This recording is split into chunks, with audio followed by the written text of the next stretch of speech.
우리 사람에 대해서 지금 공부하고 있습니다. 사람의 본질은 사랑이라 제가 말씀을 드렸습니다.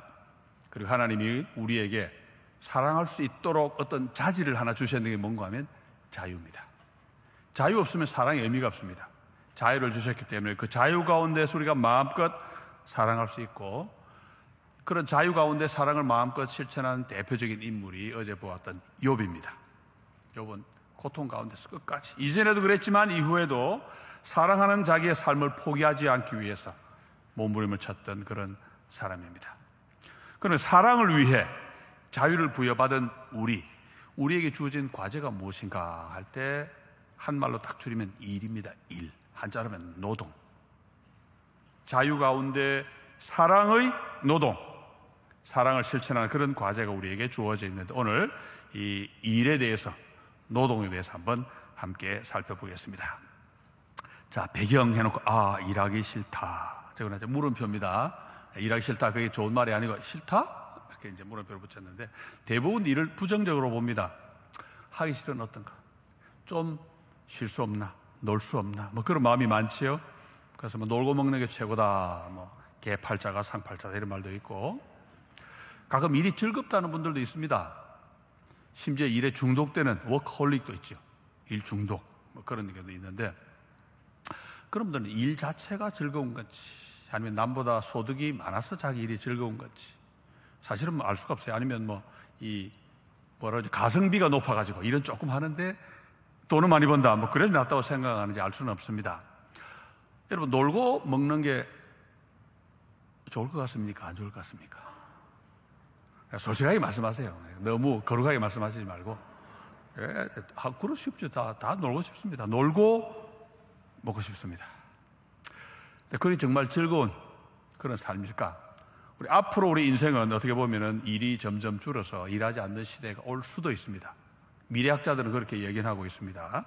우리가 그런 점을 마음에 두고 한번 같이 보겠습니다. 자, 일이 무엇일까요? 사전을 보니까 제가 본 동아 세국어 사전에서 1. 어떤 가치 창조를 위하여 몸과 마음을 쓰는 활동. 2. 생계나 벌이를 위한 노동 또는 직업.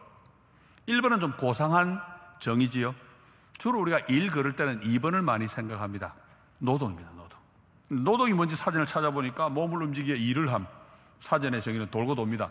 일이 뭐냐 찾아보면 노동이다. 노동이 뭔지 찾아보면 또 일이다. 이렇게 돌고 도는데, 일의 한 중요한 요소가 바로 이 수입입니다. 돈을 번다. 수입이 없으면 지금 하는 일 그만둘 분이 아마 대부분일 겁니다. 수입이 있으니까 일을 합니다. 자, 그러면 직업에는 귀천이 있습니까? 없습니까? 이거 제가 예선 문제로 드렸던 건데, 직업에는 귀천이 있습니까? 없습니까? 없다는 분들도 있고 있다는 분들도 답을 꽤 많이 있었습니다. 없다는 분들은 아마 도덕적인 답을 쓰신 것 같아요. 있으면 안 된다. 있다는 분들은 현실을 그대로 쓰신 것 같은데, 저는 없다고도 볼 수 있고 있다고도 볼 수 있다고 그렇게 생각을 합니다. 특별히 귀천은 좋고 나쁜 차이인데, 직업에 귀천이 없으면 학생들이 대학 들어갈 때 법대, 의대 가려고 막 몸부림 많지겠죠. 귀천이 있습니다. 문제는 그 귀천을 따지는 기준이 뭐냐 하는 것인데, 동서고금을 막론하고 한 가지 기준이 있습니다. 뭔가 하면 정신적인 것은 귀하고 몸으로 직접 하는 일은 천하다, 이런 사고방식이 있습니다. 이게 서양에서는 영주주의로 이렇게 많이 확산이 되었는데, 우리 동양에서도 그래서 무신보다는 문신이 높고, 그렇죠? 그리고 다른 노동하는 것보다는 공부해서 학자가 되는 게 너무 귀하고, 이런 관점들이 다 있습니다. 지금도 블루 칼라하고 화이트 칼라를 구분하잖아요. 그 사람들이 그걸 가지고 귀천이라 그렇게 생각할 수 있습니다. 그런데 문제는 이제 그 귀천을 보는 기준이 뭐냐 하는 거죠. 돈이 기준이라면 돈 많이 버는 직업은 귀하고, 월급 적으면 천하다 그걸 보겠죠. 권력이 기준이 될 수도 있고, 명예가 기준이 될 수 있고, 아까 말씀드린 가성비가 기준이 될 수 있고, 이 가성비는 요즘 많이 중요해졌습니다. 워라벨 이런 말이 있을 때 한국에 보니까 일과 삶의 조화, 균형, 워라벨 이런 말을 쓰는데, 옛날에 월급만 좀 무조건 좋아하는데 지금은 삶의 질도 중요하다. 그래서 무조건 돈보다는 휴식도 필요하고 복지도 중요하고 그렇게 생각을 하지요. 성경 기준으로도 사실은 직업에는 귀천이 있을 수 있습니다. 왜냐하면 성경 역시 우리에게 하나님 주신 사명이 있기 때문에 그 사명에 맞으면 그 집은 귀하고 맞지 않으면 천하다고 볼 수 있습니다. 그래서 우리가 이원론에 빠지지 않도록 또 조심해야 됩니다. 왜냐하면 교회에서는 목사 같은 이런 직분은 귀하고 내가 밖에 나가서 손님 맡고 장사하고 이런 건 천하고 이런 오해를 할 수가 있습니다. 그건 잘못된 사고방식입니다. 우리가 가진 직업은 모두가 다 하나님이 부르신, 한자로 소명이라 그러죠. 소명. 하나님이 부르셔서 우리가 일을 합니다. 우리가 보기에는 목사는 늘 말씀 연구와 기도하니까 멋있어 보이긴 하죠. 그런데 기업 그 자체가 더 귀하고 천하고 이런 것은 아닙니다. 하나님 우리에게 원하시는 사랑과 자비와 공평과 이런 성경 가치를 구현할 수 있다 그러면 그건 귀한 직업이고, 그것을 멀리하는, 좀 속이거나 좀 사기를 치거나 이래야 돈을 버는 자가도 그건 아주 나쁜 직업이죠. 천한 직업이죠. 중요한 것은 성경적 관점을 가져야 된다, 그런 경우죠. 그리고 직업의 귀천 문제를 우리 한국인들이 생각할 때는 특별히 인간에 대한 존중을 생각을 해야 된다고 저는 봅니다. 첫 시간도 말씀드렸죠. 돈이 사람보다 중요한 그런 나라입니다. 돈 가지고 사람을 차별합니다. 사람을 무시합니다. 그건 정말 우리가 조심해야 될 영역이지요. 전에 한번 한국신문에 미국 오바마 대통령이 백악관에서 청순한 직원하고 하이파이브를 하는 사진이 실렸어요. 한국 사람 보면 감탄합니다. 이야, 대통령이 어떻게 청순한 사람하고 하이파이브를 하냐. 근데 미국의 관점에서 보면 전혀 신기한 거 아닙니다. 왜? 저도 사람, 나도 사람. 직책은 다릅니다. 대통령이 아주 중요하고 큰 직책이지만 백악관을 청소하는 그 사람에게서 인격이 좀 모자란 그거 아닙니다. 오바마와 똑같은 인격자입니다. 그러니 하이파이브 얼마나 할 수 있는 거예요. 그걸 대단하다고 생각하는 우리의 마음속에는 이미 돈이나 권력으로 사람을 차별하는 그런 사고방식이 들어있는 겁니다. 근데 성경적 사고를 가진 미국이라는 나라는 거기에 비해서 훨씬 그런 면은 약하다고 볼 수 있습니다. 물론 우리가 가진 좋은 점도 있고 미국이 가진 좋은 점도 있을 수 있는데 그런 면에서는 성경에 더 가깝지 않나 그렇게 생각을 해봅니다. 자, 이제 노동 이야기를 할 때 뺄 수 없는 게 이제 이 노동 시간입니다. 자, 3번 문제로 넘어가는데 한국에서 주 5일제 근무 언제 시작된지 아십니까?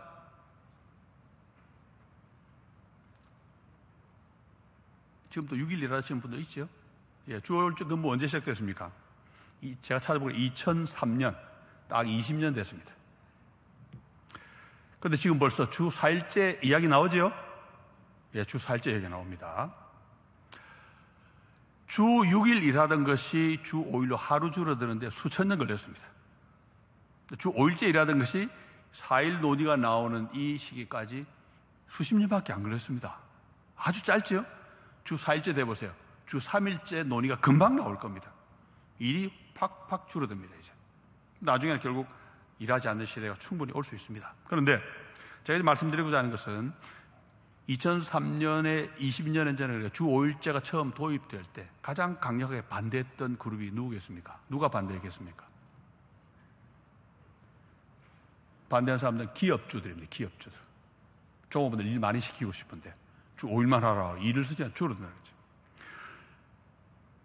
기업주들하고 좀 죄송한 말인데 언론이 반대했습니다. 왜냐? 언론이 뭐 그냥 상당 부분 좀 죄송한 편이지만 이 돈과 권력에 지금 장녀처럼 타락해 있는 그런 언론이 많은데 기업주와 언론이 기업주 말을 그대로 반영해가지고 이거 하면 나라 망한다 뭐 어쩌다 막 계속 냈는데 나라 망한다고 그래 떠들더니 뭐 주 5일째도 나라 망하기는 이후에 경제가 얼마나 붕해진지 모릅니다.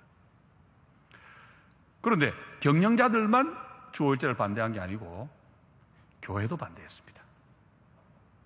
이유가 뭐였겠습니까? 명목은 10계명이지요. 뭐라고 되어 있습니까? 엿새 동안은 힘써 일하라고 그랬는데 이 닷새 일하는 건 비성경적이다.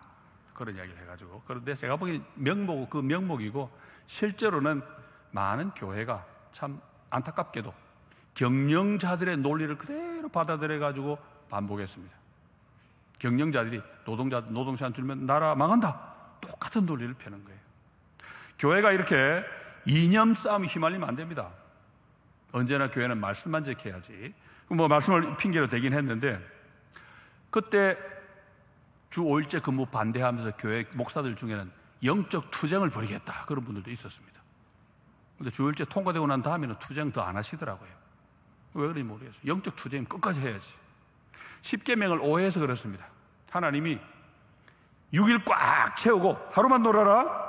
그렇게 말씀하신 게 아닙니다. 엿새 동안은 일을 하고 일곱째는 반드시 놀아라, 쉬어라, 그렇게 말씀하신 겁니다. 말씀의 뜻을 정확하게 파악을 해야 되는 거죠. 이따 십계명 다시 좀 보겠습니다. 자, 이제 문제는 이제 인공지능입니다. 그제 계속 인공지능이 이제 등장을 했는데, 자, 일하지 않을 때가 온다, 그런 이야기를 제가 듣습니다. 기계가 사람 노동을 대신하지요. 고속도로 요금소 직원이 대량으로 해고가 됐습니다. 왜 해고가 됩니까?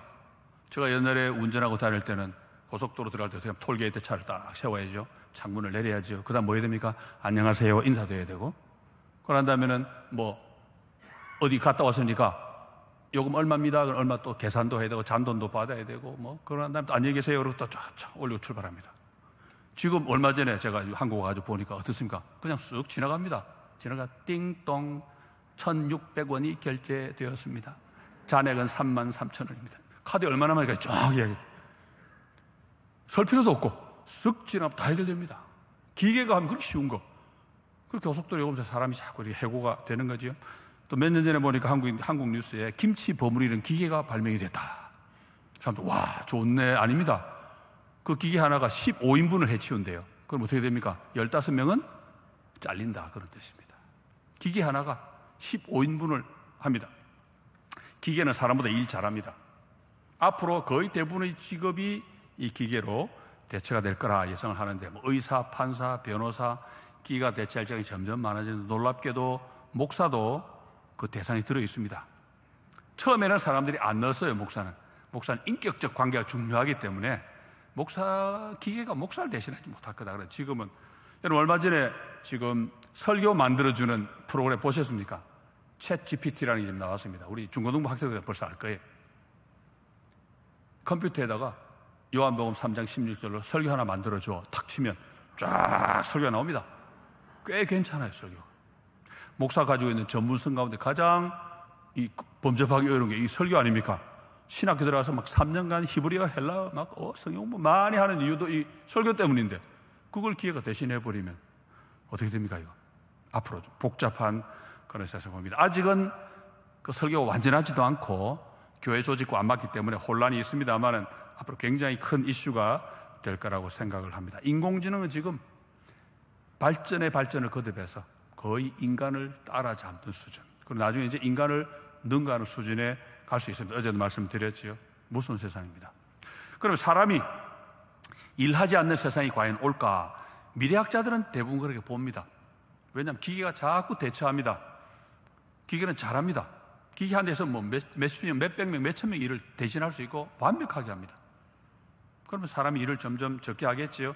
그래서 미래학자들이 궁극적으로는 인류의 98% 정도가 일을 하지 않고 놀 것이라고 봅니다. 나머지 1%는 기계를 관리 운영하는 그룹, 그리고 나머지 1%는 그 모든 것을 소유한 슈퍼 부자들. 그러니까 위에 2%만 일을 하고 소유하고 나머지 98%는 태어나서부터 아무 일이 없습니다. 그래서 이제 지금 각 나라에서 지금 연구하고 있는 게 뭐냐니까 기본 수당입니다. 모든 국민에게 태어나서도 무조건 생활비를 줍니다. 월급을. 일을 할 수가 없으니까. 그런 시대가 앞으로 오지 않겠나 봅니다. 그래서 제가 여러분 드릴 수 있는 질문이 뭐냐면, 여러분 일이 없는 그런 세상은 천국이겠습니까? 지옥이겠습니까? 야, 벌써 두 가지가 다 나오네요. 예, 천국이라는 답도 나오고 지옥이라는 답도 나오고. 참 어렵습니다. 지금으로 판단 못합니다. 지금으로 여러분 노는 게 좋죠. 왜? 일이 너무 힘드니까. 그죠? 일이 힘드니까 노는 게 좋은데 1년, 10년, 수십 년 놀기만 해라.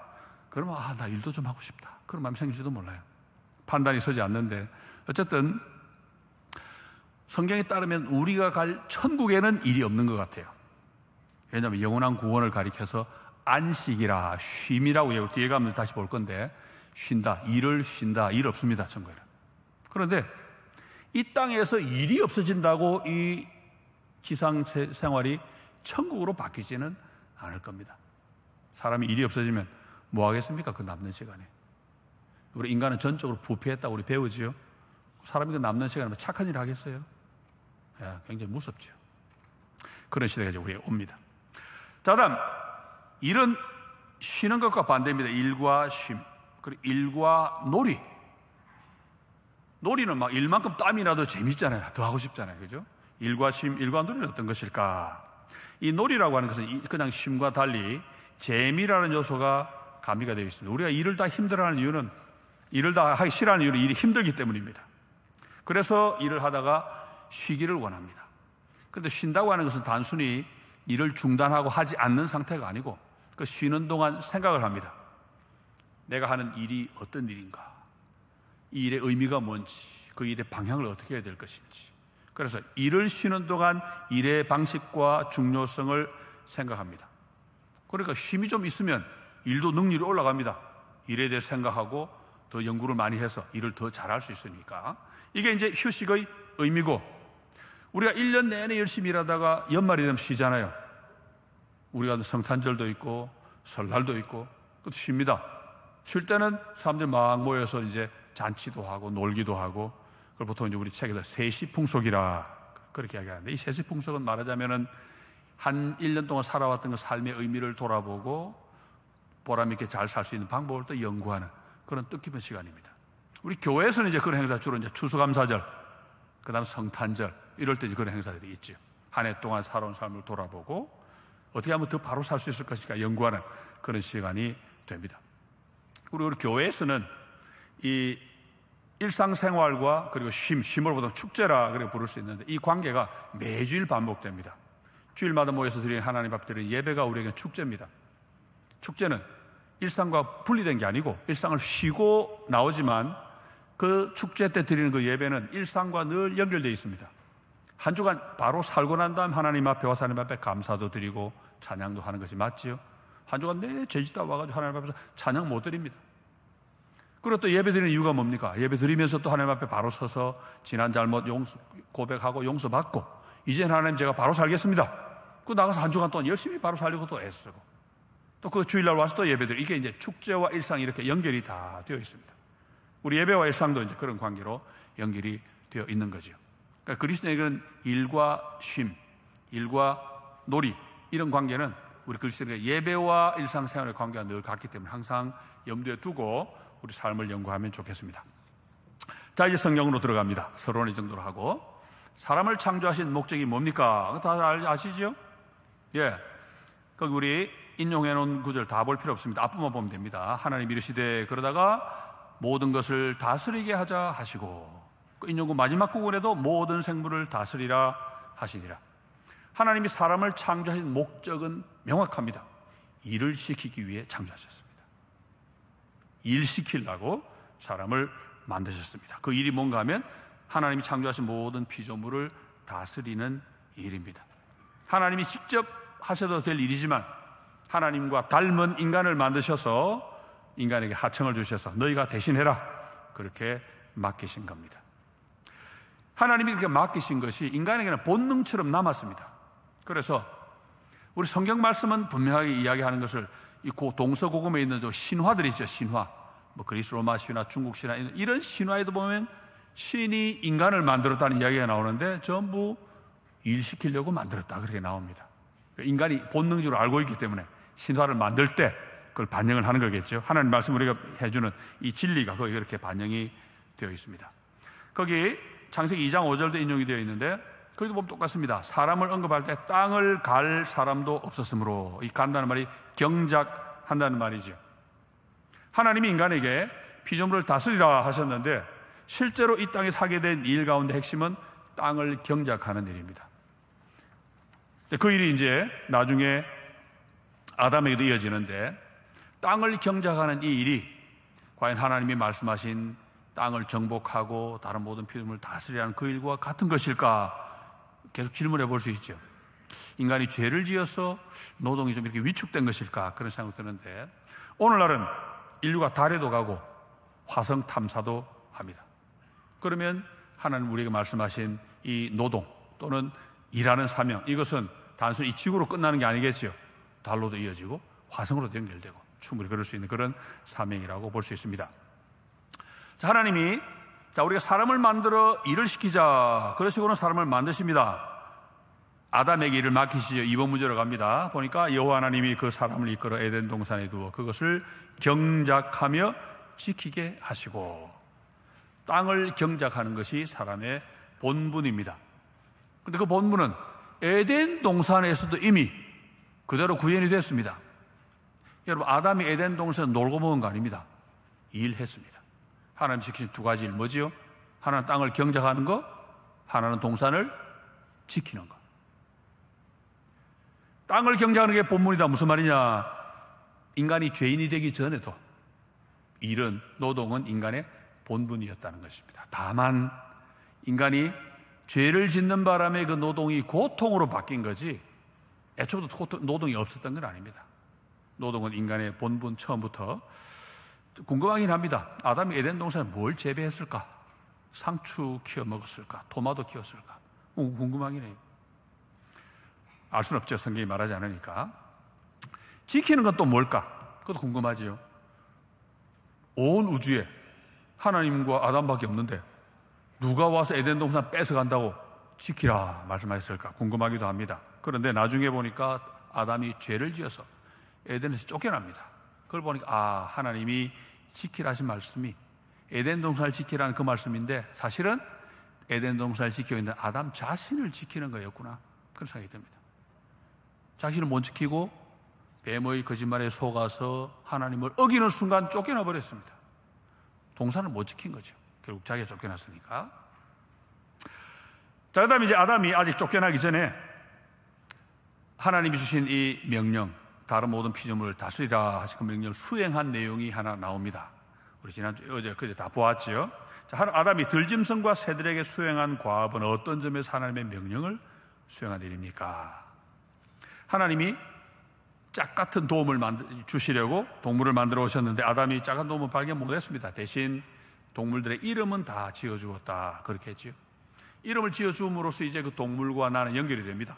나는 이름 지어준 사람이고 너는 사람으로부터 이름을 받은 동물이고 통치를 받는 겁니다. 이미 그런 관계가 되기 때문에 하나님이 이 사명을 통해 아담이 본래 주어진 그 노동을 감당하도록 하셨습니다. 그런데 창세기 1장과 2장을 쭉 보면은 이 노동에 대해서 별로 많이 말하지는 않습니다. 그냥 삶의 일부고 살아가는 그 한 방식이 노동이었기 때문에 그렇겠지요. 노동이 이제 많이 언급이 되는 것은 3장 이후입니다. 왜냐하면 죄를 지으면서 이 노동이 고통으로 변했기 때문입니다. 그래서 3장 이후에는 노동이 좀 더 구체적으로 많이 언급이 됩니다. 중요한 것은 인간이 죄 짓기 전에도 노동은, 일은 인간의 본분이었다는 것. 다만 죄를 지음으로써 인간의 본분이었던 노동에 고통이 가미가 되었다. 괴로운 노동으로 전락해버렸다 하는 그런 차이가 있습니다. 자, 고통, 우리 지난번에 다 보았던 내용들인데 다시 한번 봅니다. 이제는 고통이라는 관점에서 아담과 여자가 죄를 지은 결과 여자에게는 어떤 고통이 왔습니까? 우리 다 보았지요. 이제 삶의 방식은 그대로입니다. 그러나 그 방식이 이제는 고통과 수고로 이제 점철되게 되었는데, 자, 여자에게 이르시되, 우리 어제 본 내용이죠. 임신하는 고통을 크게 더한다. 수고하고 자식을 낳는다. 남편은 너를 다스린다. 이전에는 자연스럽고 기쁨과 즐거움을 주던 것들이 이제는 고통의 원인이 됩니다. 그 가운데 중요한 하나가 남편의 지배를 받는다. 성차별이 인간의 죄 때문에 시작이 됐습니다. 오늘 인류의 절반인 여성이 겪는 고통이 거의 대부분 이 차별에서부터 오는 것입니다. 그리고 이제 어머니가 되는 고통도 주어졌다 보았지요. 임신과 출산이 고통이다. 이 말은 어머니 되는 것이 고통이다. 어머니가 되는 고통에는 아버지가 되는 고통도 물론 포함이 된다 그랬는데 왜 어머니를 주로 이야기했을까? 성경을 쭉 보면은 고통은 어머니 쪽으로 많이 가요. 잠언 인용한 게 있죠. 10장 1절 솔로몬의 잠언이라 지혜로운 아들은 아비를 기쁘게 하거니와 미련한 아들은 어미의 근심이니라. 기쁨은 아버지한테, 근심은 어머니한테. 좀 불공평하죠. 실제로 현실 가운데도 그런 예가 많습니다. 기쁨과 영광은 남자가 독차지하고 고난과 슬픔은 여자에게 가고, 이런 경우 얼마나 많습니까? 실제죠. 이 성차별입니다. 17장 25절 보세요. 미련한 아들은 그 아비의 근심이 되고 그 어머니의 고통이 되느니라. 자, 근심이 아버지한테 갔죠. 그럼 어머니한테는 그럼 즐거움이 왔습니까? 어머니는 더 심한 고통이 또 옵니다. 이 관계는 안 없어져요. 보니까 임신과 출산은 여자이기 때문에 당연히 하게 되어 있는 것인데 기쁨으로 해야 될 그 일이 죄 때문에 고통으로 변하게 됩니다. 인간의 삶, 기본적인 생존 자체가 우리 인간에게 고통을 주는 방식으로 바뀌는 겁니다. 남자도 마찬가지입니다. 자, 남자에게 주는 고통은 뭐냐?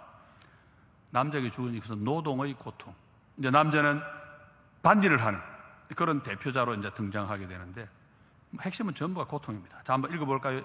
인용된 17절 이후, 아담에게 이르시되 내가 내 아내의 말을 듣고 내가 내게 먹지 말라는 나무의 열매를 먹었은즉, 그 다음 이제 땅은 너로 말미암아 저주를 받고 너는 내 평생에 수고하여. 이 수고란 말이 고생해야 이 말입니다. 고생, 아주 힘든 고생을 가리키는 용어입니다. 번역을 부드럽게 했는데, 그 소산을 먹으리라. 땅이 내게 가시덤불과 엉겅퀴를 낼 것이라. 내가 먹을 것은 밭의 채소인즉 내가 흙으로 돌아갈 때까지 얼굴에 땀을 흘려야 먹을 것을 먹으리니 내가 그것에서 취함을 입었음이라. 너는 흙이니 흙으로 돌아갈 것이라 하시니라. 참 슬픈 내용이죠. 슬픈 내용. 아담의 죄 때문에 땅이 저주를 받았습니다. 전에는 땅이 아담의 통치를 받게 돼 있었잖아요. 하나님이 땅을 정복하라, 땅에 있는 것들을 다스리라 그러셨는데, 이제는 땅이 또는 동물이 말을 안 듣습니다. 통치가 안 돼요. 땅이 어떻게 말을 안 듣습니까? 아담이 농사 지으면 곡식만 주면 되는데 가시더미와 엉겅퀴를 막 내가지고 방해를 합니다. 이제 그러니 그것 제거하기 위해서 땀을 흘려야만이 먹고 살 수 있는 그런 세상이 되어버렸습니다. 아담이 죄를 짓기 전에는 물론 노동했겠지만 아마 즐거운 노동이었겠죠. 고통이 없는 노동. 거기다가 먹거리가 얼마나 많았겠습니까? 평생 동안 그런 삶을 살아야 했습니다. 이 가시덤불과 엉겅퀴는 상징적인 식물입니다. 피조물이 더 이상 인간을 순종하지 않는다는 상징입니다. 왜 피조물이 인간을 순종하지 않습니까? 피조물을 다스리는 인간이 위에 계신 하나님을 거역해버렸습니다. 먹지 말라 하신 먹어버렸습니다. 그러니 인간이 다스려야 될 피조물 역시 인간에게 대듭니다.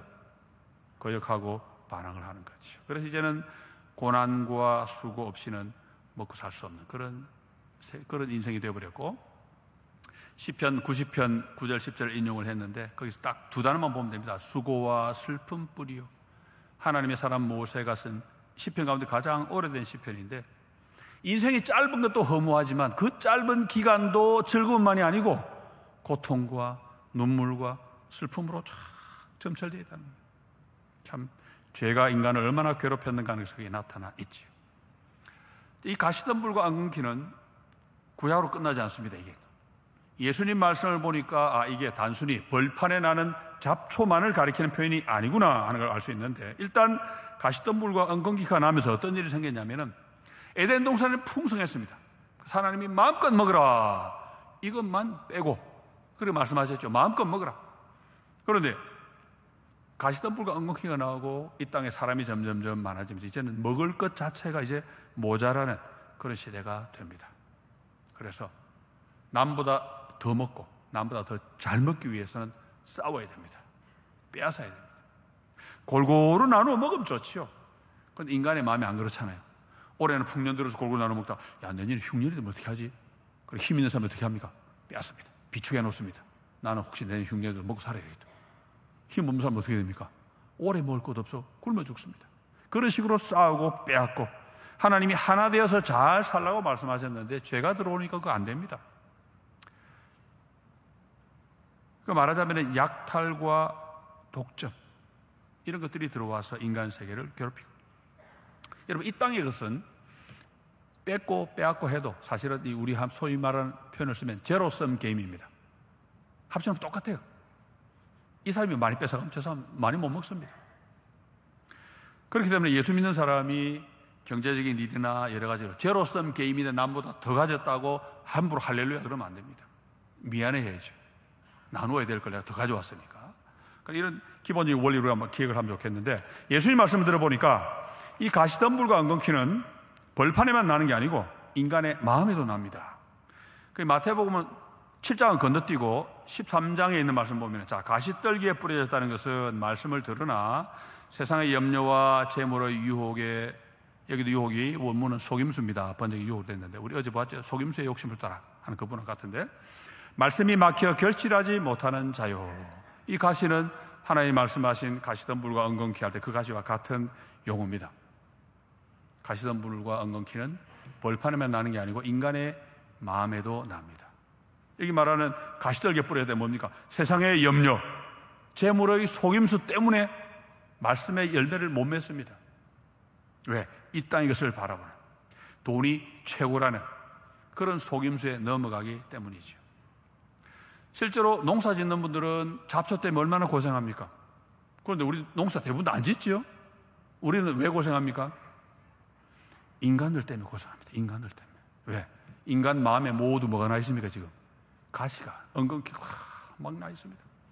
그러니 사람 대하기가 제일 힘든 거예요. 그리고 예수님이 말씀하신 이 내용을 쭉 보니까 결국 인간이 저지른 그 죄가 피조물을 황폐하게 만들고 무엇보다도 하나님 형상 인간 속에 이런 잡초가 나게 만들었다 하는 걸 알 수가 있는 거지. 자, 그래서 이제 사람들이 하나님의 구원을 바라보게 됩니다. 인생이 괴롭지 않고 즐겁기만 하다 그러면 뭐 구원 필요 있습니까? 뭐 신나게 살다 그냥 가면 되죠. 근데 인생이 괴롭습니다. 7, 80년밖에 안 되는데 수고와 슬픔뿐이요. 괴롭지요. 그래서 이제 구원을 갈망하게 되자 노아의 아버지가 기대한 구원은 무엇이었습니까? 삶이 고통이 되어버렸기 때문에 사람들은 구원을 갈망하게 되는데 그 구원은 이 고통에서 벗어나는 것입니다. 이 고통을 벗어나는 것. 그래서 이 땅에 있는 모든 종교가 목표라는 건 딱 하나입니다. 어떻게 하면 이 고통을 벗어날 수 있을까? 그렇지만 종교는 답을 못 주지요. 왜냐하면 고통에서 벗어나려면 그 고통의 원인을 제거해야 되는데 다른 종교는 그 고통의 원인이 인간이 하나님의 말씀을 어기고 죄를 지었기 때문이라는 것을 모릅니다. 그러니까 임시 처방은 할 수 있죠. 뭐 욕심을 줄여라. 그런 거 할 수 있죠. 그렇지만 근본 해결은 안 됩니다. 자, 노아의 아버지 역시 그런 상황 가운데서 이제 하나님의 구원을 바라보면서 하나님 우리의 구원을 주세요 그랬는데 인용된 창세기 5장 보면 라멕은 182세의 아들을 낳고 이름을 노아라 하여 이르되 하나 여호와께서 땅을 저주하심으로 수고롭게 일하는 우리를 이 아들이 안위하리라 하였더라. 노아라 말은 위로라는 뜻입니다. 위로하다. 너무 고통스러우니까 하나님의 구원을 위로라는 형태로 구하는데 이 위로는 뭡니까? 삶이 주는 고통, 노동이 주는 고통에서 벗어나는 것을 가리킵니다. 그러니 어떻게 잘못 보면은 하나님 우리 일 좀 안 하게 해주세요. 그거 좀 비슷해 보이죠? 예, 그런데 이 노아의 아버지가 한 그런 이 간구, 그런 소망은 홍수와도 연결이 좀 되어 있습니다. 노아 시대에 홍수가 와서 모든 사람을 다 쓸어버렸는데 이 홍수가 사실 하나님의 구원을 미리 보여주는 예표였습니다. 거기 나와 있는 베드로전서 부정을 읽지는 않겠습니다.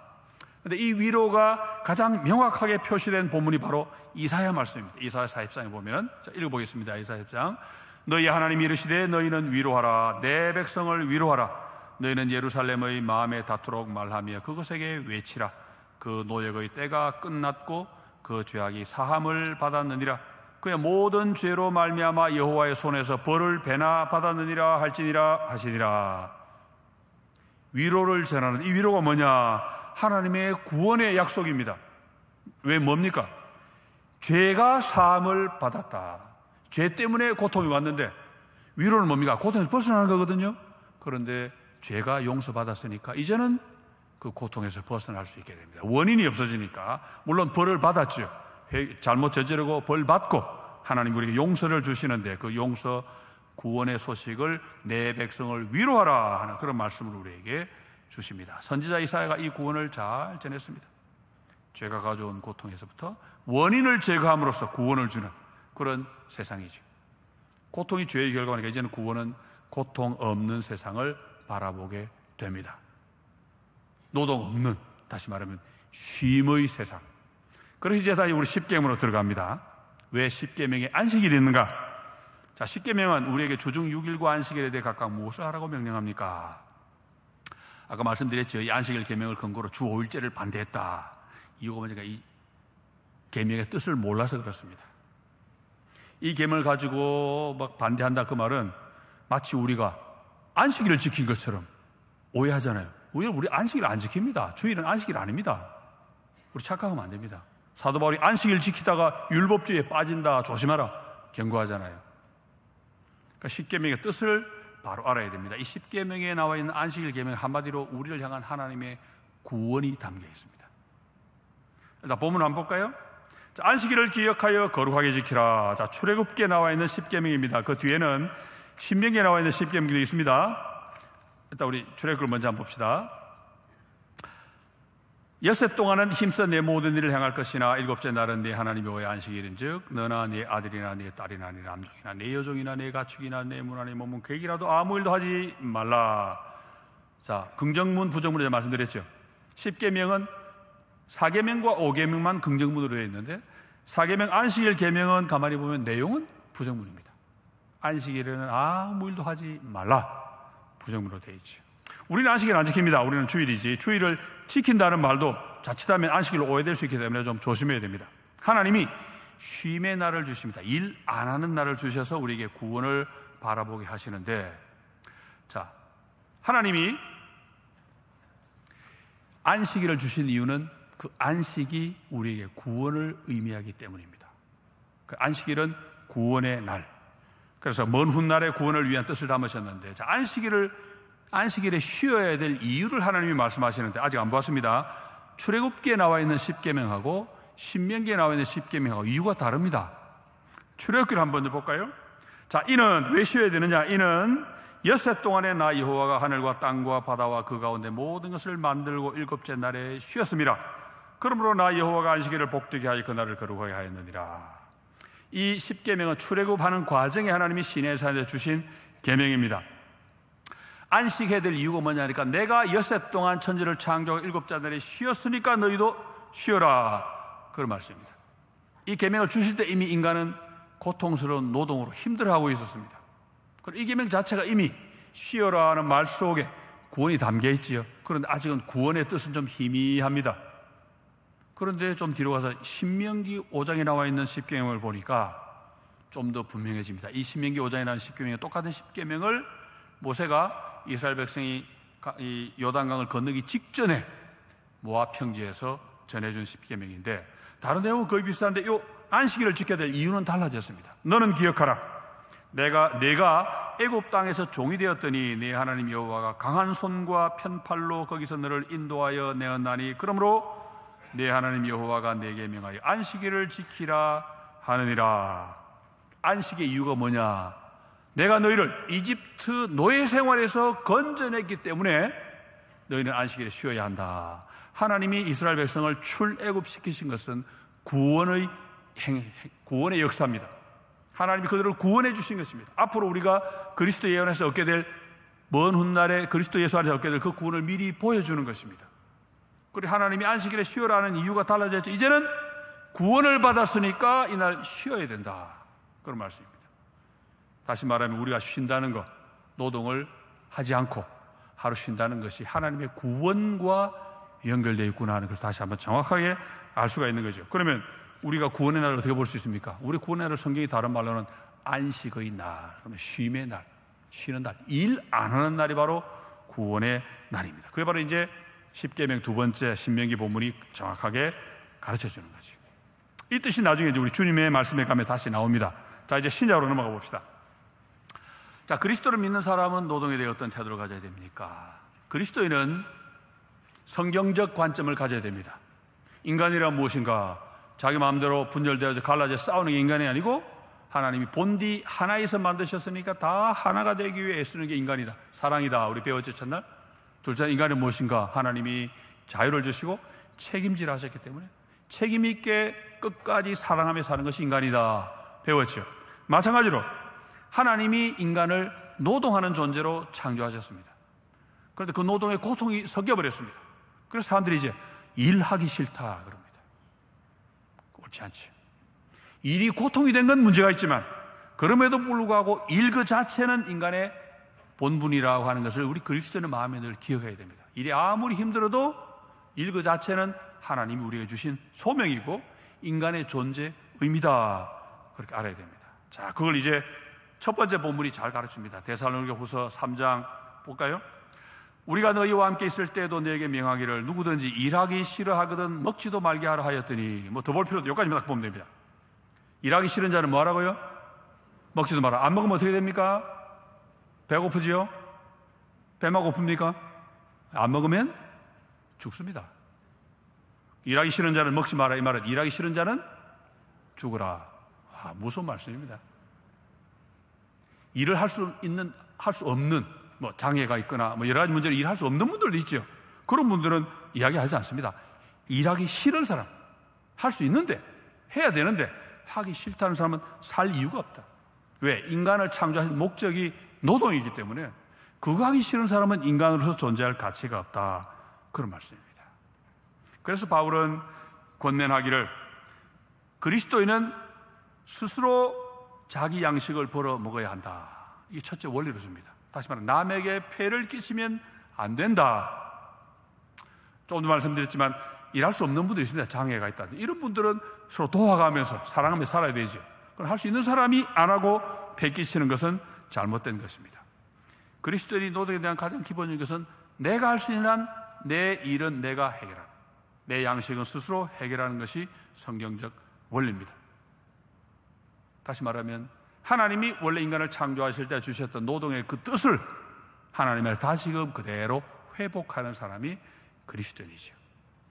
이 점을 고려한다 그러면 우리 나이 드신 분들 경우에 그리스도인이 노후를 대비하는 것은 굉장히 성경적입니다. 노후 대비가 뭡니까? 내가 나이 들었어도 다른 사람에게 폐를 끼치지 않겠다. 능력이 될 때 준비하겠다는 거잖아요. 그죠? 굉장히 성경적인 태도로 갈 수 있습니다. 다만 이 자본주의 사회에서 나만 대비해야지 이게 아니고 교회에서 함께 나누어 할 수 있어서 더 좋겠지요. 성경이 원래 어쨌든 자기 삶에 책임을 지는 것은 성경이 가르치는 첫 번째 원리입니다. 자, 두 번째로 갑시다. 그리스도를 믿으면 믿지 않을 때와 비교해 노동의 의미가 어떻게 달라집니까? 이제 노동이 달라집니다. 자, 우리는 내가 먹고 살 건 내가 책임진다 하는 이것은 기본이고 그리스도는 거기서 이제 한 걸음 더 나가야 됩니다. 그걸 이제 다음 본문이 가르치는데 도둑질하는 자는 다시 도둑질하지 말고 돌이켜 가난한 자에게 구제할 수 있도록 자기 손으로 수고하여 선한 일을 하라. 도둑질하는 자, 그리고 여러분들 보통 성경 읽을 때 남 생각합니다. 바깥에 있는 도둑놈들. 아닙니다. 우리 마음속에 있는 심보를 가리킵니다. 무슨 심보입니까? 좀 놀고 먹었으면 로또 좀 당첨 안 되나 뭐 이런 거. 공짜 좋아하고 놀고 먹고 싶고 이게 다 도둑놈 심보입니다. 그렇죠? 근데 성경은 뭐라고 이야기합니까? 그런 마음 품지 말고 뭐라고 이야기합니까? 가난한 자에게 구제할 수 있도록. 이건 한 단계 더 가지요. 조금 전에는 내 먹을 것은 내가 책임져야 한다. 그러게 이야기하는데 이제는 한 걸음 더 나가서 오히려 가난한 사람, 어려운 사람들을 도와줄 수 있는 노동까지 해야 된다 이야기를 하죠. 그러니까 내 한 몸 끝나는 게 아니고 이제는 이웃을 돕는 사랑의 노동으로 나아갑니다.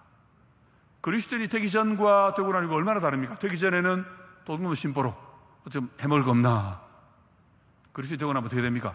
그런 마음 다 버리고 오히려 내가 더 노동해서 다른 사람을 도와줄 수 없을까 하는 그런 단계로 나아가게 됩니다. 여러분, 그런 노동이 참 귀하지요. 왜 그렇습니까? 남 안 도와주면 내가 수고도 안 해도 됩니다. 편하게 지낼 수 있습니다. 그런데 더 수고해서 도와줍니다. 또 내가 노동에 얻은 것 나를 위해서 쓰고 끝낼 수도 있는데 그걸 또 다른 사람을 위해 씁니다. 얼마나 귀합니까? 쉬지도 않고 나를 위해 쓰지도 않고 더 수고해서 남을 주니까 그 자체가 사랑의 노동이 되는 거죠.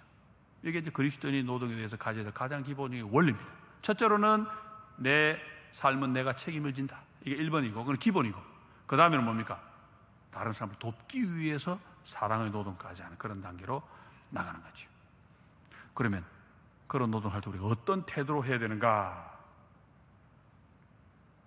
3번으로 갔습니다. 한마디로 뭐죠? 한마디로 열심히. 그리스도는 어떻게 살아야 됩니까? 열심히 살아야 됩니다. 딱 한마디로 열심히.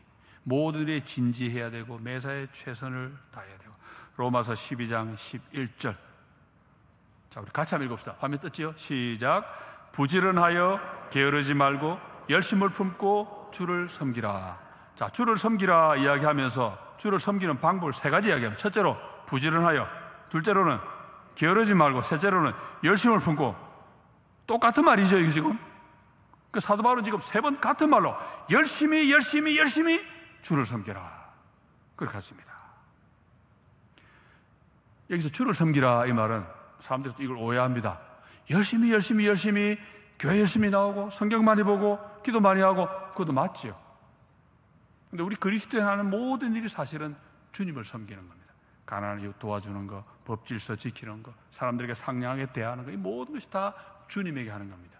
예수 믿는 사람은 무엇보다 열심히 게으르지 말고 부지런하게 열심을 품고 주를 섬겨야 된다, 그렇게 가르칩니다. 그 다음 구절도 같은 말씀하죠. 무슨 일을 하든지 마음을 다해 죽게 하듯 하고.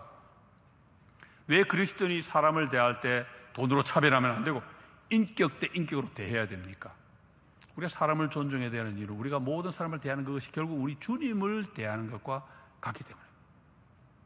우리 주님이 경차 타고 왔다고 막 우리가 무시하고 그러겠어요? 안 되잖아요. 우리는 동간주의 차별하면 안 됩니다. 주님을 대하듯이 인격으로 바로 대할 수 있어야 되겠지요. 자, 우리가 하는 모든 일이, 우리가 이웃에게 하는 모든 일이 결국 주님을 향해 하는 것이다 하는 것을 주님이 마태복음 25장에 나와 있는 양과 염소에 비해서 잘 가르쳐 주셨지요. 그 비유는 뭐 자세하게 보지는 않겠습니다. 핵심은 우리가 형제에게 한 작은 선행 하나하나가 결국 우리 주님에게 한 것이다. 그러니 그 형제는 기억 못해도 주님은 다 알고 갚아주시겠다, 그렇게 말씀하시죠. 자, 열심을 품고 주를 섬기라. 밑에 다시 한번 인용이 되어 있습니다. 예수 믿는 학생이 열심히 공부하지 않고 시간을 낭비한다. 그럼 누구 시간 낭비하는 거겠습니까? 그거는 주님 시간 낭비하는 거예요. 왜? 우리는 모든 일을 주님을 섬기듯 하는 거기 때문에. 예수 믿는 학생이 부정행위를 한다. 그거는 주님을 속이는 겁니다.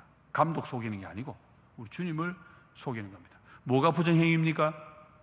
공부 안 하고 점수 잘 받으려면 그거 다 부정행위잖아요. 꼭 무슨 컨닝이라는 걸 해야 됩니까? 공부 열심히 안 하고 기도는 또 열심히 해요. 주님 성적 좋은 성적 주세요. 그것도 부정행위입니다. 그죠? 그 어떤 사람은 또 주님하고 거래를 합니다. 주님 좋은 대학 보내주시면 제가 주님 충성할게요. 그런 사람이 있어요. 물론 우리 그런 심리가 없지는 않죠. 주님이 어떤 기도하고 하십니다. 주님이 헌신하겠습니다. 그 자체가 나쁜 건 아닙니다. 또 헌신하지 않고 주님하고 거래를 하는 사람도 있어요. 그건 잘못이지요. 공부를 열심히 하지 않고 주님 성적 잘 주세요. 그것도 잘못된 신앙입니다. 내 성적이 중요하고 내 성적을 잘 받아야 주님이 영광 받으실 것 같으면 어떻게 됩니까? 열공해야지. 열심히 공부해야죠. 우리가 믿는 하나님은 성경이 거듭 가르칩니다. 사람을 외모로 취하지 않으신다. 외모로 취하지 않으신다. 그러니까 뭐 주님 뭐 예쁜 사람이나 못생긴 사람이 똑같이 한다, 이런 생각을 하면 안 됩니다. 한마디로 차별 대우를 하지 않는 분이라 그런 뜻입니다. 공의로운 하나님. 우리가 시험을 치는데 똑같이 공부하고 시험을 치는데 너는 너 거저교회 다니는구나, 내가 점수 더 줄게, 그런 하나님이 아니라는 겁니다. 그 거저교회 다니는 건 어떻게 하나님 영광이 드러납니까? 공부를 더 해야지요. 성적 더 잘 받으려면. 왜? 우리가 믿는 하나님은 행한 대로 갚으시는 분이니까, 공의 하나님이니까 열심히 할 수밖에 없습니다. 공부 안 했는데도 교회 다닌다고 성적 잘 주시는 하나님이 아니다. 좀 아쉽죠, 그죠? 할 수 없습니다. 열심히 공부할 수밖에 없습니다. 자, 이 주를 열심히 품고 주를 섬기라 다시 한번 나옵니다.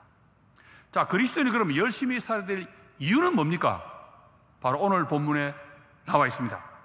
오늘 우리 주제구절 아까 보았지요? 5장 16절인데 우리 앞에 15절부터 한번 봅시다. 천천히. 자, 그런즉 너희가 어떻게 행할지를 자세히 주의하여 지혜 없는 자같이 하지 말고 오직 지혜 있는 자같이 하여 세월을 아끼라. 때가 악하니라. 그러므로 어리석은 자가 되지 말고 오직 주의 뜻이 무엇인가 이해하라. 성경이 강조하고 또 강조합니다. 어떻게 강조하고 있습니까? 자, 주의하라. 정신 바짝 차리라, 이 말이죠. 근데 앞에 뭐라고 이야기합니까? 자세히 주의해라. 정신을 바짝 차리라. 아주 긴장하고, 잔뜩 긴장하고 정신을 차리라. 그렇게 말하고 있죠. 거기다가 또 지혜를 가져라, 이 말을 어떻게 표현하고 있습니까? 지혜 없는 자같이 하지 말고 지혜 있는 자같이 해라. 그죠? 두 번 이야기했죠. 그것도 모자라서 17절 하면 또 이야기합니다. 뭐라고 이야기합니까? 그러므로 어리석은 자가 되지 말고. 세 번 이야기해요. 세 번. 마치 열심히 보고 주를 섬기라 할 때 부지런하여 게으르지 말고 열심히 보고 세 번 반복하듯이 여기서 똑같이 지혜 없는 자같이 하지 말고 지혜 있는 자처럼 하고 어리석은 자가 되지 말라. 세 번을 반복합니다. 그래 반복해서 가르치는 진리가 뭐냐? 바로 오늘 요절. 세월을 아끼라. 때가 악하니라. 같이 합시다. 세월을 아끼라. 때가 악하니라. 세월을 아끼라 이 말은 우리말 번역에 표시가 안 납니다. 여기 아낀다는 말은 성경 다른 곳에는 예수님이 우리를 속량하셨다 할 때 그 말하고 똑같은 말입니다. 속량이란 말이 무슨 뜻이냐면은 로마 시대 노예 시장에 노예들이 이제 매물로 나와 있습니다. 사람인데 노예가 되어서 매물로 나와 있습니다. 그때 누군가가 나와서 그 노예의 값을 지불을 하고 그 노예를 자기 노예를 안 삼고 풀어줍니다. 그럼 그 노예는 해방이 됩니다. 자유인이 됩니다. 그 행위를 바로 이 속량한다 또는 이 말로 표현합니다. 세월을 아끼라 그랬는데 세월을 속량하라 그런 뜻입니다. 시간을 속량하라. 속량해야 될 이유가 뭐냐니까 때가 악하기 때문이다. 이 때는 시간이 악하기 때문이다.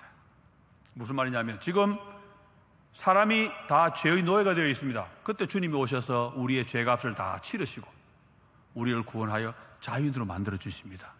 마찬가지로 우리가 지금 누리는 시간은 전부 악 가운데 있는 시간입니다.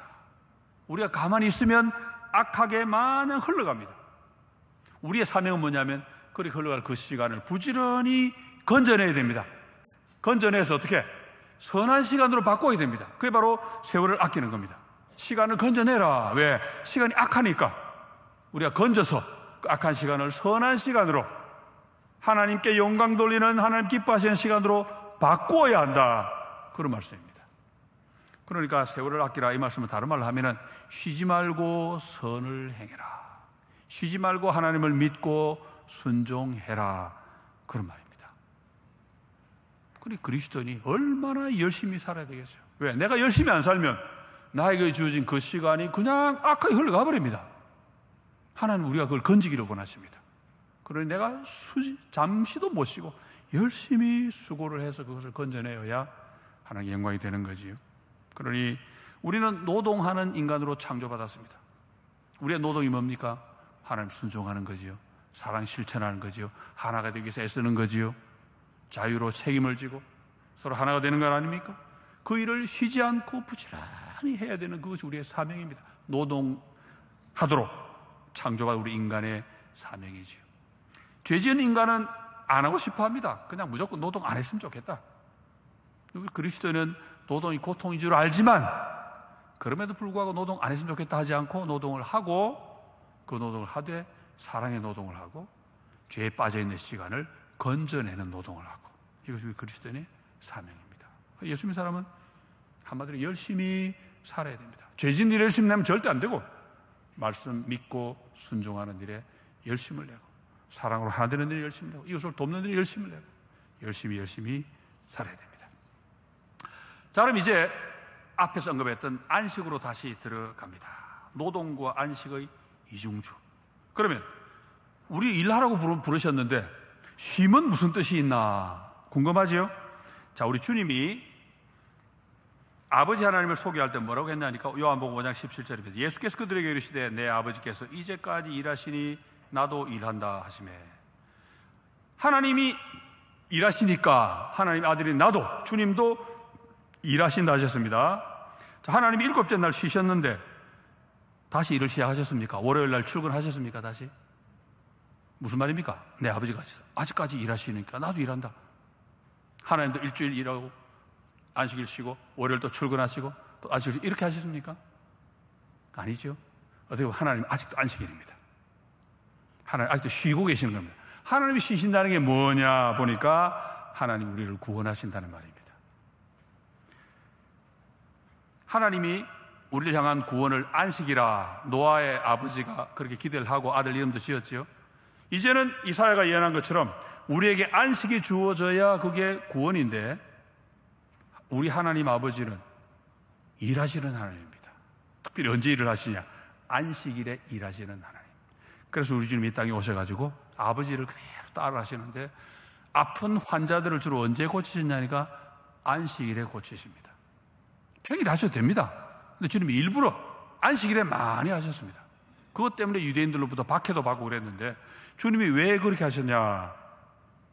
안식일이 바로 우리에게 구원을 주는 날이고 구원을 의미하는 날이고, 그리고 그 안식일에 하나님이 일을 하시기 때문에, 구원의 일을 하시기 때문에 우리 주님도 똑같이 안식일에 구원의 일을 하셨습니다. 그래서 주님이 일부러 안식일에 일을 하심으로써 우리에게 가르쳐주신 게 뭐냐? 첫째로는 아버지를 본받아 우리 주님도 우리에게 구원을 주러 오셨다는 것이고, 두 번째로는 안식일의 참 뜻이 바로 이 구원에 있다는 것입니다. 하나님이 6일 동안 천지를 창조하시고 7날에 쉬셨습니다. 그럼 너희도 쉬어라. 왜? 노동이 고통이 됐거든요. 쉬어야 됩니다. 고통으로부터 구원받는 구원이 그 안에 들어있죠. 좀 희미했는데 신명기에 가서는 내가 너희를 이집트에서 건져냈다. 출애굽의 사건을, 구원의 사건을 언급하면서 쉬어라. 왜? 하나님의 구원을 기념하고 앞으로 우리가 얻게 될 영원한 구원을 바라보는 날이 바로 안식일입니다. 그리고 우리 주일은 안식일이 아닙니다. 그렇죠? 그렇지만 뭐하고 통합니까?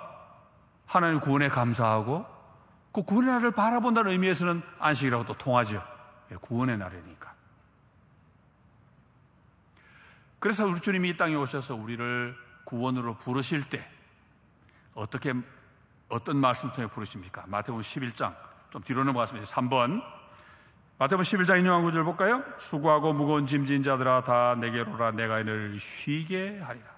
이 주님의 구원입니다. 너희 지금 일 때문에 힘들지? 내가 너희를 쉬게 하겠다. 나는 마음이 온유하고 겸손하니 나의 멍에를 메고 내게 배우라. 그리하면 너희 마음이 쉼을 얻으리니 이는 내 멍에는 쉽고 내 짐은 가벼움이니라. 우리는 모두 수고하고 짐진 자들입니다. 일 힘들지요? 인간관계 힘들지요? 인생 자체가 괴로움입니다. 노동. 그런데 주님 말씀하시는 일 그 자체가 문제가 아니고 뭡니까? 우리의 인생을 괴롭게 힘들게 만드는 원인, 죄입니다. 죄. 그 죄의 짐, 죄 때문에 고통이 된 그 노동의 짐을 지고 있는, 죄 때문에 힘든 그 인생의 짐을 지고 있는 우리를 초청하십니다. 내가 너에게 쉼을 주리라. 일 안 하게 해주겠다 아니고 너희가 가지고 있는 그 고통의 근본 원인을 내가 없애주겠다. 그런 약속이지요. 그래서 주님께 오면 우리가 쉼을 얻습니다. 쉼을 얻는다고 우리가 뭐 일 때리치웁니까? 아니죠. 더 열심히 일합니다. 왜? 주님이 주신 쉼을 얻고 죄를 용서받고 나니까 이제 막 일할 힘이 납니다. 괴롭던 노동이 즐거운 노동으로 바뀌고, 괴롭던 인간관계 가운데 오히려 즐거움이 샘솟고, 그래서 새로 삶이 이제 변하는 거지요.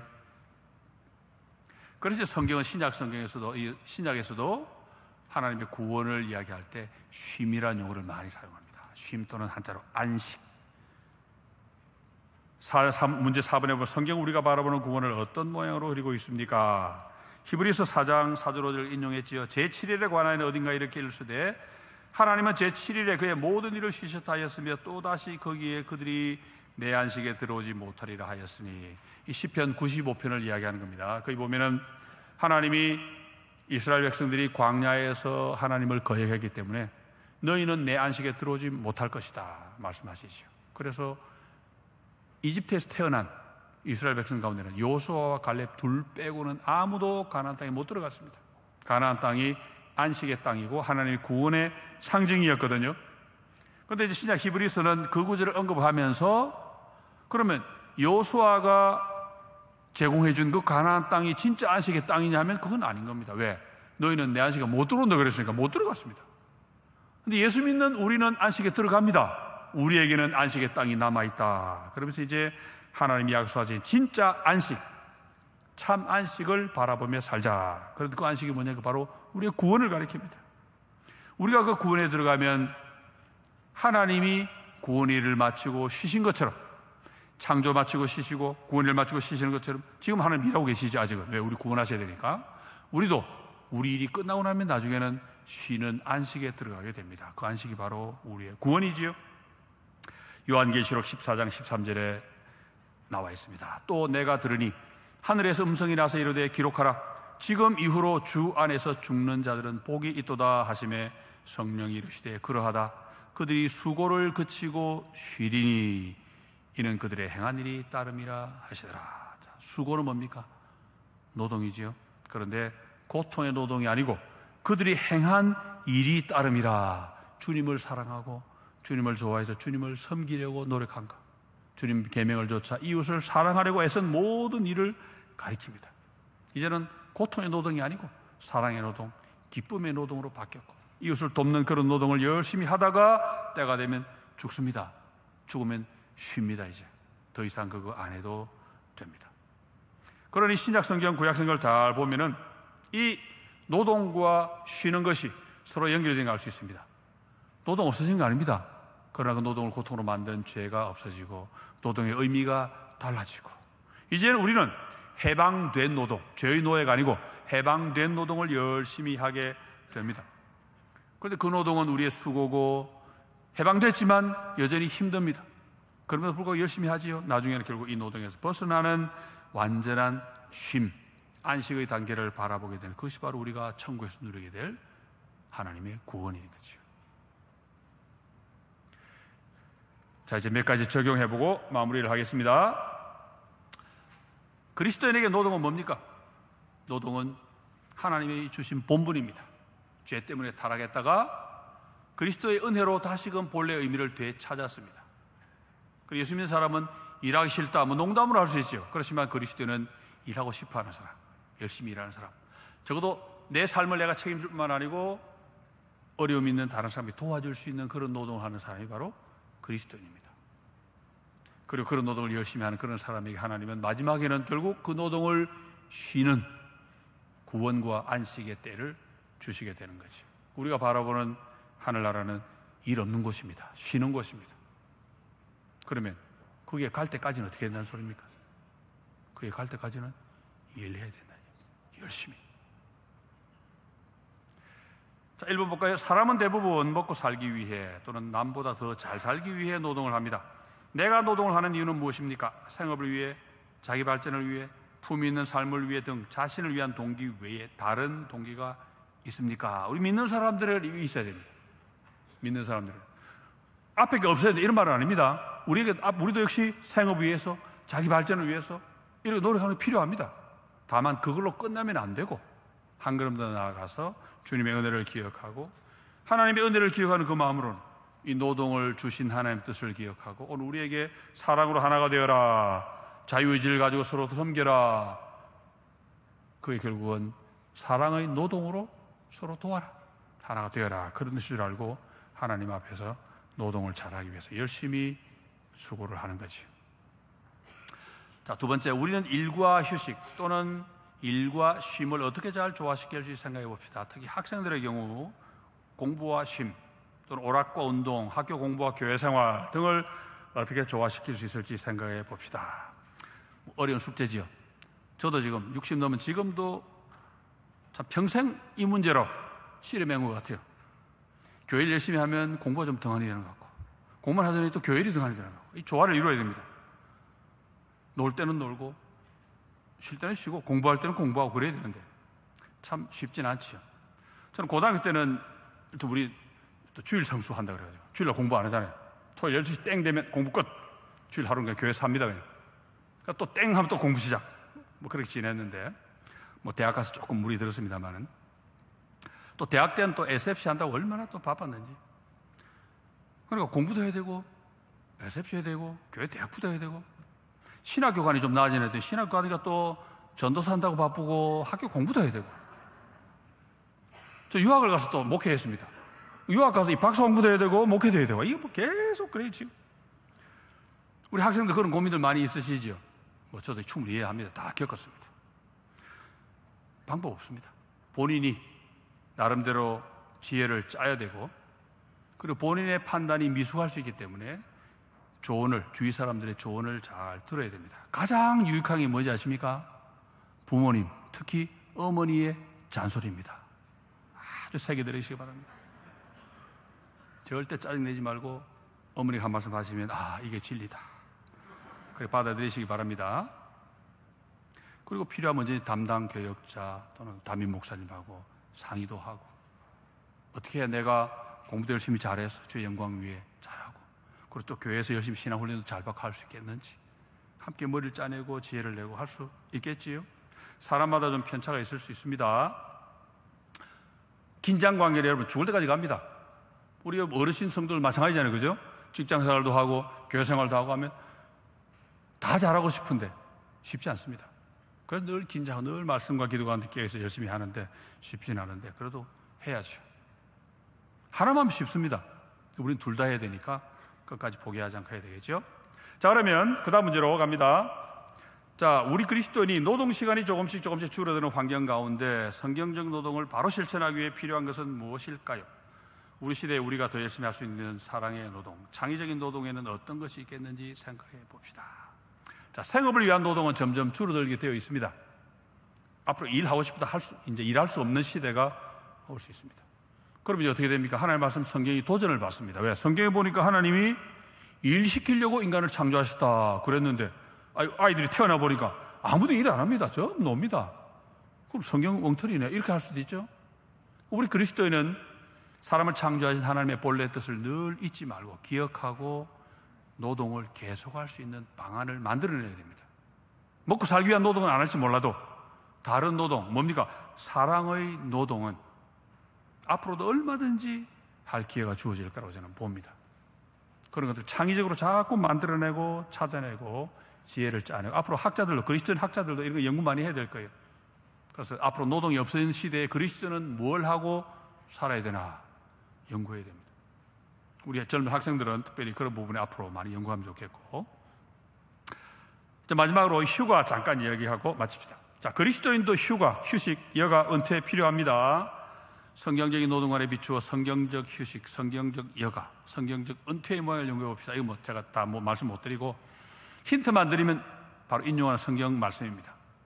이르시되 예수님 제자들에게 너희는 따로 한적한 곳에서 가서 잠깐 쉬어라 하시니 이는 오고 가는 사람이 많아 음식 먹을 겨를도 없음이라. 이 쉼의 원리가 많이 들어있죠. 쉴 때는 일하는 자리에 좀 떨어져야 됩니다. 한적한 곳에 가서 그죠? 좀 가야 됩니다.